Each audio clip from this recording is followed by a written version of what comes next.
We're having fun. We're just joking around, poking some fun. Let's get some like knowledge in here, okay? Here.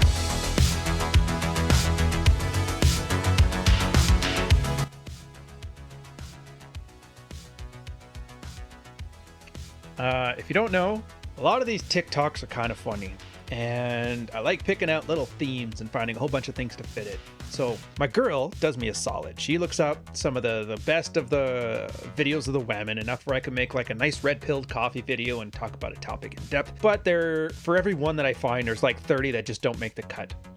I figure let's just sit here and enjoy them together. This is single people having fun. Here's the little transition piece for you. Oh, hey, I didn't know you were married. Oh, I'm not. I just like wearing this ring so that I can meet women. How does that work? Don't they think that you're married? Yeah, a woman will see it and think that I'm married and then come over and talk to me, because if a man has a good thing going for him, women love to fuck that shit up. You know what? He's not wrong, but he's got it framed wrong. It's Preselection Girls, and this is like, there's like scientists talking about this stuff, way smarter people than me doing research papers and all this kind of stuff. So here's how it works. It turns out to be able to judge somebody's character, to vet them, and to see if they're a good person, that it takes time and it takes effort. And human beings are fundamentally lazy.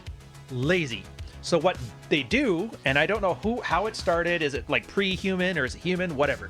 The phenomenon is, if a girl sees other girls interested in somebody, they assume he's already okay. Safer, hotter, whatever. A lot of people have kind of known this. The funny thing about the ring is that's what the ring signals. There was an old red-pilled guy. It was Athel K.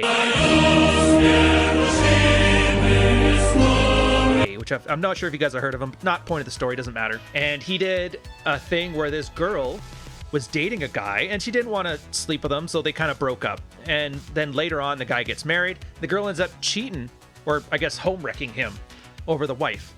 And at the time, Kay was like a marriage counselor or something like that. This is about the time when he was becoming red-pilled and he was learning.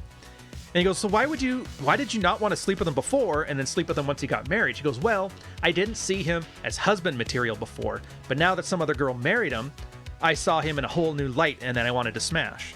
And it's just, I don't know what to tell you. It's just one of those things. So yeah, for a lot of you guys, if you really want to make your wife feel safe and you're doing a bunch of flyover trips, you know, business meetings in Vegas and that, she's like, I don't want you cheating on me. You're like, all right, let me leave the ring at home then, because then they'll just think I'm some drunk douche and nobody will touch me. Story as old as time. She's basically talking about how it's going to be like, oh, you all know how this is going, so just let it happen. The girl's complaining. It's not my fault. It must be your fault. It's the same thing here. Problem is, she was in the middle of complaining about he's a jerk. It's not my fault. It's his fault. But then he called her. So she got what she wanted. And now she like flips a 180. Yeah, forget all that stuff I just said. I got to go pick up some milk. I'll see you in the morning. Fun fact of this one, if she's complaining about you, that's probably a good thing, because that means she cares. It's really nice to finally meet you. So what's your zodiac sign? I don't really believe in that kind of stuff. Men are so normal. I know, Back right? when I was dating, I would ask every guy his star chart on the first date. Not because I particularly like cared, you know, like I do enjoy astrology.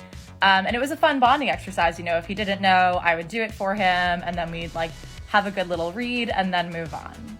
But if a guy ever reacted like this guy and like became insulting and defensive and weird, that's a huge red flag.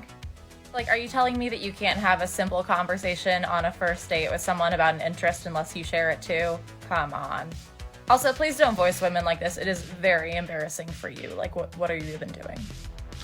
Look at that astrology fan. She's choked. I actually talked about this. There was a video. If you see it on my channel, it's a red-pilled coffee about how this isn't for you.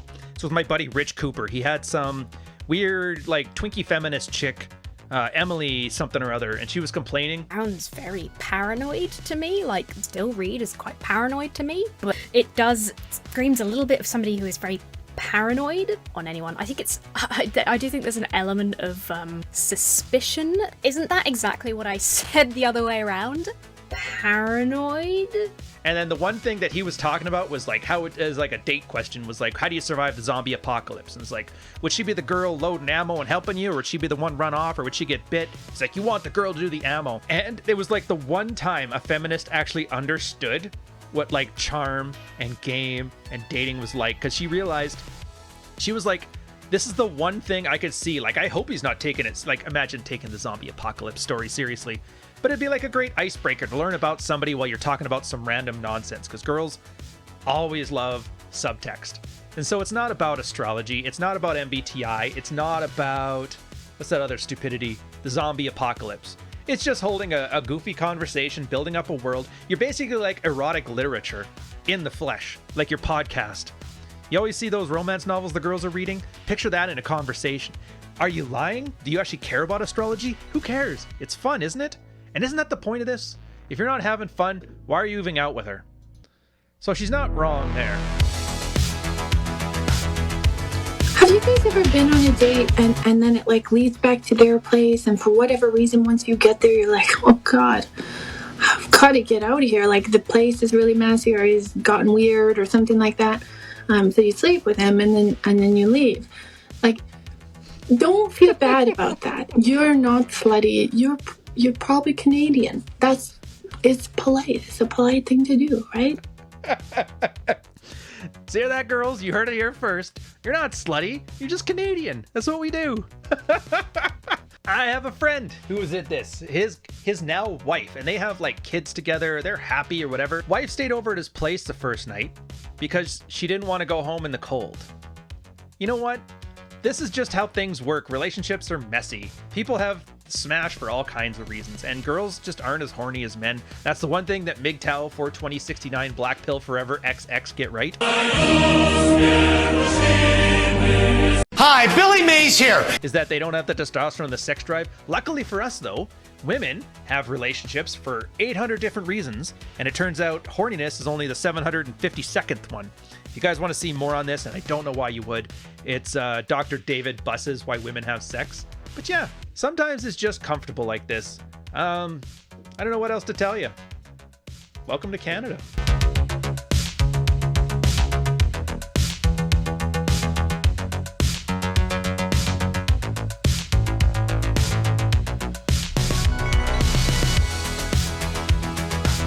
What is it he said? Hybristophilia. Not all women have hybristophilia, but everybody who has hybristophilia is a woman.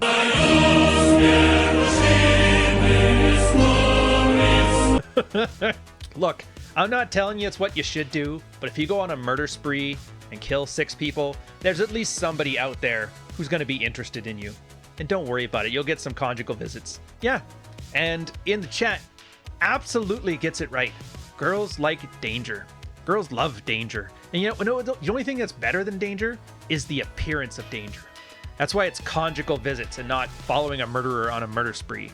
It's like an amusement park. You want a bubble-wrapped piece of danger. And nothing is less dangerous than having a guard with a shotgun outside. But it's still dangerous enough.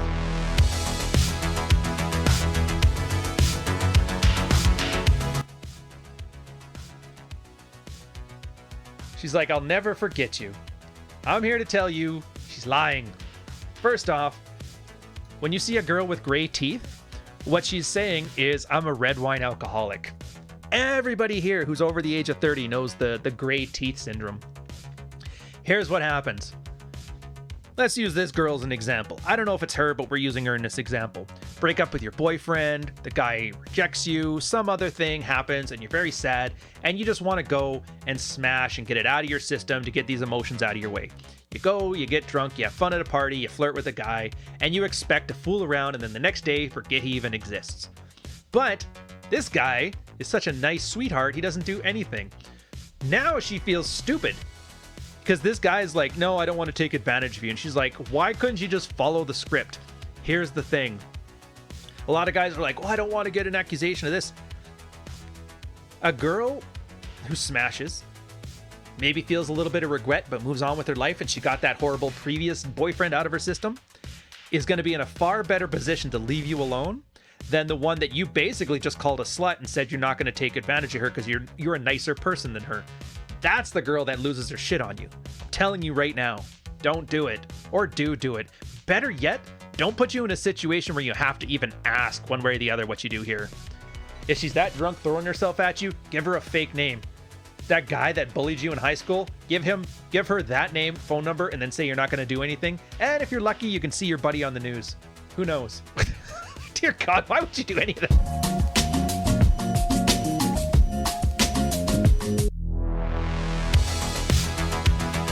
The next one, I put this up here. It made me laugh because it's like, I got a Navy story. If you guys don't know, I did 12 years in the Royal Canadian Navy, and this one just reminded me of that. And I figured you guys would totally enjoy it.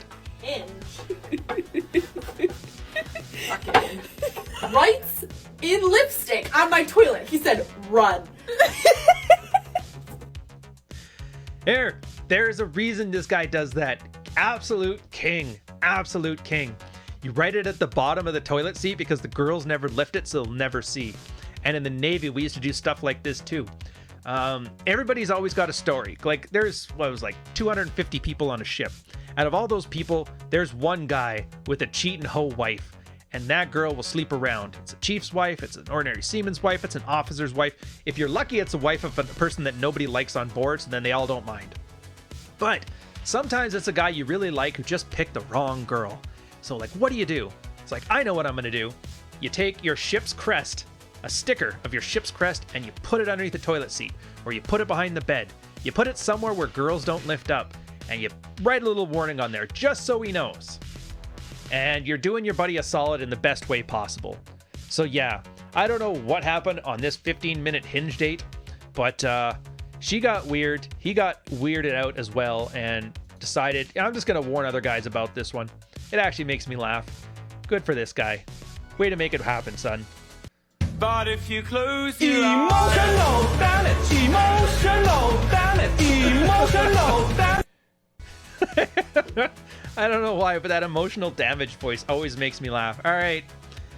I'll end this off with one little thing to keep in mind. A lot of guys talk about dating younger girls, and then a lot of girls get mad. Why do you like younger girls? And they're like, oh, they're younger and they're tighter in the wall. No.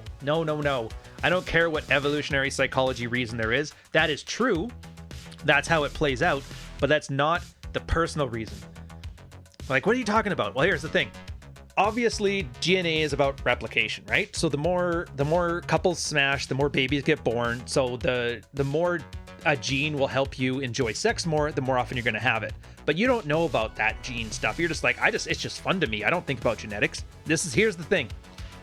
With a younger girl, they don't have all these problems.